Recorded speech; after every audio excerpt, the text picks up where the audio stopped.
পাইকারি ও খুচরা বাজারে কাঁচা সবজি মশলা সহ বিভিন্ন পণ্যের দামের ব্যবধান কমাতে সরকারি পর্যায়ে নানা পদক্ষেপ নিলেও বাস্তবায়ন হয়নি কোনোটি। সর্বশেষ রাজধানীর সমবায় অধিদপ্তরে বিভাগীয় কমিশনারদের সাথে বৈঠকে অর্থনীতিবিদরা এই সমস্যা সমাধানে সমবায় ভিত্তিক বিকল্প বাজার ব্যবস্থা চালুর সুপারিশ করলে তা গ্রহণও করা হয়েছিল। তবে কেন তা বাস্তবায়ন শুরু হচ্ছে না জানতে চেয়েছেন ওই বৈঠকে অংশ নেয়া অর্থনীতিবিদের একজন অধ্যাপক এম আকাশ।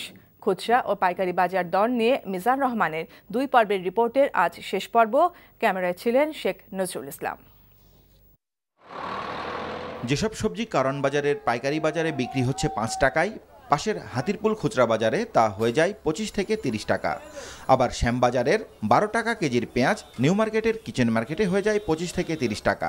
দামের এই ব্যবধানের জন্য সবসময় ক্রেতা বিক্রেতা একে অপরকে দোষারোপ করে আসছে। টমেটো 30, এটা 25, পটল 40-50, ঢেঁড়স 40-50, দ্বিগুণ আরো বেশি। খুচরা বাজারে 10 টাকা ডিফারেন্স থাকবে। ডিপার্টমেন্টাল স্টোরের মতো প্রফিট করার আকাঙ্ক্ষা তাদের মধ্যে, এই কারণে এই কারণে এটার মূল্য বেশি।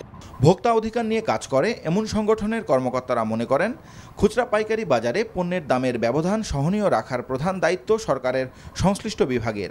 নিয়মিত বাজার মনিটরিং, মোবাইল কোর্ট পরিচালনা সহ ভোক্তাদের এ বিষয়ে সচেতন হবার পরামর্শ দেন তারা।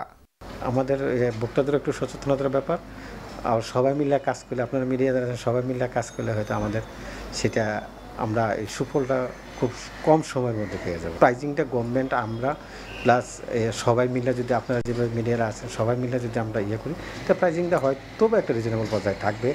এদিকে রাজধানীর সমবায় অধিদপ্তরে বিভাগীয় কমিশনারদের সাথে অর্থনীতিবিদদের বৈঠকের পর কী পদক্ষেপ নেওয়া হয়েছে জানতে চাইলে এখনই কিছু জানাতে চাননি অধিদপ্তরের মহাপরিচালক। তবে ওই বৈঠকে অংশ নেয়া ঢাকা বিশ্ববিদ্যালয়ের অধ্যাপক এম আকাশ মনে করেন, খুচরা ও পাইকারি বাজারে পণ্যের দামের অস্বাভাবিক ব্যবধান দেশের অর্থনীতির জন্য ক্ষতিকর।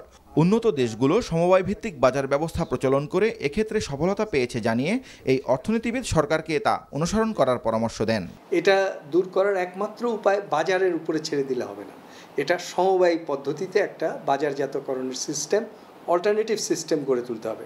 মানুষের চয়েস থাকতে হবে যে আমি এই ফরিয়ার কাছে বিক্রি না করে টমেটো সমবায় বিক্রেতার একটা এজেন্সি আছে, তার কাছে বিক্রি করতে পারি। এই সমাধানটা আমরা প্রস্তাব করেছি বহুদিন ধরে। সরকারের নীতি নির্ধারক মহল আমাদের সঙ্গে সেমিনার করেছে, গ্রহণ করেছে, কিন্তু কার্যকরী কেন হচ্ছে না সেটা আমি জানি না। বাজার সংশ্লিষ্ট বিশেষজ্ঞদের মতে, অন্য সব নিত্য প্রয়োজনীয় দ্রব্যের মতো কাঁচা শাকসবজি ও মশলা জাতীয় পণ্যের বিপণনে দরকার সুনির্দিষ্ট কাঠামো ও পরিকল্পনা, যেই কাঠামোতে কৃষকদের জন্য নিশ্চিত করা হবে ন্যায্য মূল্য এবং সাধারণ ভোক্তাদের গুনতে হবে না অতিরিক্ত দাম।